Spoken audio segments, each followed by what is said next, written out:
भाई तेरे तेरे भगत तू पूजे जगत में और तेरे भगत तू पूजे जगत में कदे घमंड ना करिए तेरे भगत तू पूजे जगत में कभी घमंड ना करिए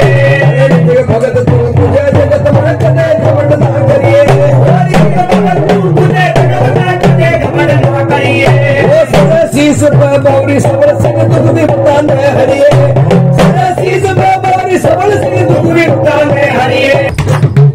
संतों ने कहा कि जाके मेरी भावना जैसी को मूर्त देखी चिंता थी जिसका जैसा भाव होगा वैसा उसको भगवान जरूर देता है। चेले का भाव अगर गुरु से जाता है तो परमात्मा उसको उसके हिस्से में